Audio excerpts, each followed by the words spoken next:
Sejarah tradisi keilmuan Islam. Ketika kita berbicara tentang tradisi keilmuan Islam, Islamic Intellectual Tradition, kita akan membahas sebuah peristiwa luar biasa yang pernah terjadi dalam sejarah manusia.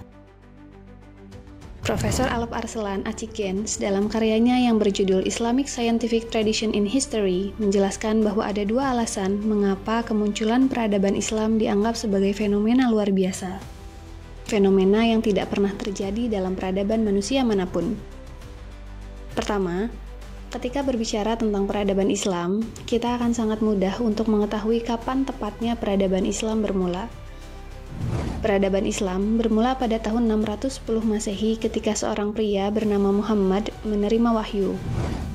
Kedua, peradaban Islam adalah peradaban yang berasaskan pada ilmu pengetahuan dalam kurun waktu yang sangat singkat, yaitu hanya dalam waktu 200 tahun peradaban Islam mampu menghasilkan begitu banyak sains.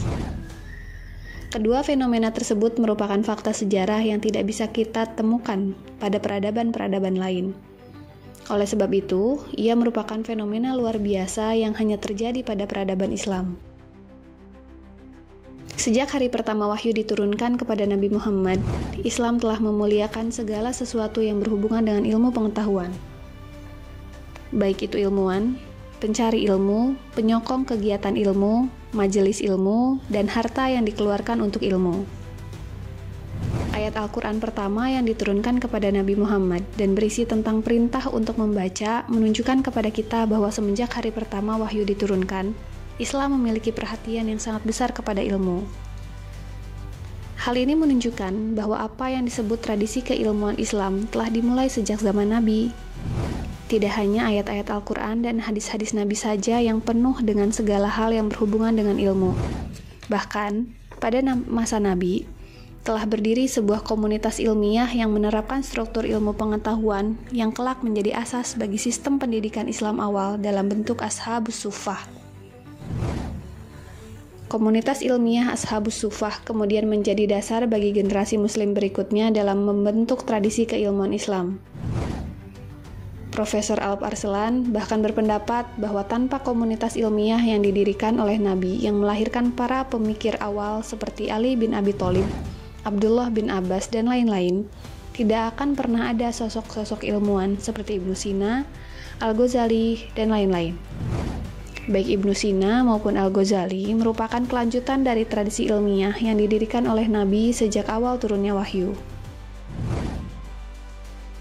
Menurut Profesor Alp Arslan, ada dua aspek penting yang selanjutnya membentuk apa yang disebut tradisi keilmuan Islam. Aspek kognitif atau epistemologis dan aspek sosiologis. Yang pertama, yaitu aspek kognitif atau epistemologis, mengacu pada aspek rasional manusia. Sedangkan yang kedua, yaitu aspek sosiologis, menunjukkan aspek sosial manusia sebagai komunitas ilmiah yang selalu ingin hidup dalam kebersamaan, togetherness. Dari dua aspek tersebut, lahir kemudian fenomena yang disebut dengan sains. Sains lahir sebagai produk dari kegiatan ilmiah yang dilakukan oleh komunitas dalam satu masyarakat. Fenomena tersebut kemudian melahirkan apa yang disebut sebagai sains Islam, Islamic Science, yang selanjutnya menciptakan tradisi ilmiah dalam peradaban Islam. Para ilmuwan Muslim, ulama, memainkan peran kunci dalam menciptakan tradisi keilmuan Islam. Karena pentingnya tradisi keilmuan dalam menopang peradaban Islam, dalam sebuah hadis Nabi menjelaskan bahwa para ilmuwan Muslim adalah pewaris para Nabi. Tradisi keilmuan Islam yang melahirkan sains Islam di mana para ilmuwan Muslim memainkan peran penting adalah apa yang selanjutnya disebut Ahlus Sunnah wal Jamaah. Dalam karyanya yang terkenal, Al-Farq Bainal Firaq Al-Baghdadi, 429 Hijriah atau 1037 Masehi, telah menyebutkan kelompok-kelompok yang masuk ke dalam golongan Ahlus Sunnah wal Jamaah. Kelompok-kelompok tersebut terdiri dari ahli fikih, kalam, tasawuf, hadis, tafsir, dan tata bahasa. Ini yang kemudian melahirkan mazhab dalam sejarah keilmuan Islam. Namun, meskipun setiap mazhab memiliki pokok bahasan ilmu yang berbeda untuk membentuk apa yang disebut sebagai epistemologi Islam dalam disiplin ilmunya masing-masing, tetapi semua mazhab memiliki peran terhadap perkembangan tradisi keilmuan Islam.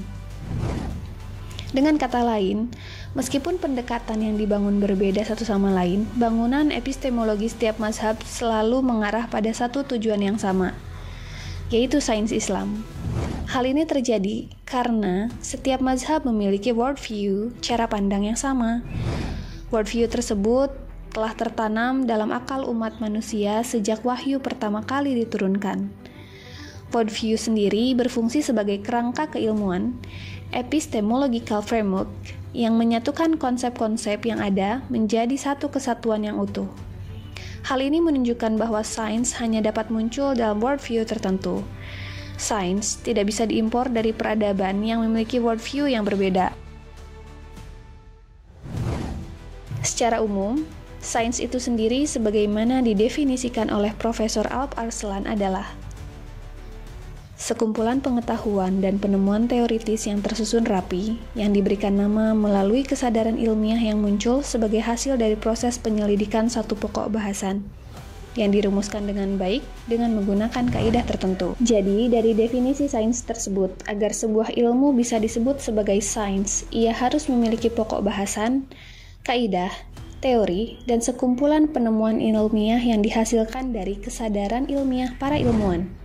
Dengan demikian, fikih, kalam, tasawuf, hadis, tafsir, sejarah, tata bahasa, dan lain-lain adalah sains. Sains-sains Islam itulah yang kemudian menjadi fenomena luar biasa yang hanya terjadi dalam peradaban Islam. Fenomena luar biasa tersebut tidak pernah terjadi dalam peradaban-peradaban manapun. Sebab, sains-sains tersebut hanya memerlukan waktu 200 tahun untuk wujud dan menjadi disiplin-disiplin kokoh untuk kemudian melahirkan apa yang disebut dengan sains Islam.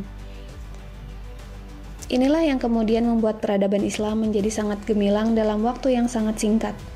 Sebab, kegemilangan peradaban tersebut berpijak di atas tradisi keilmuan Islam.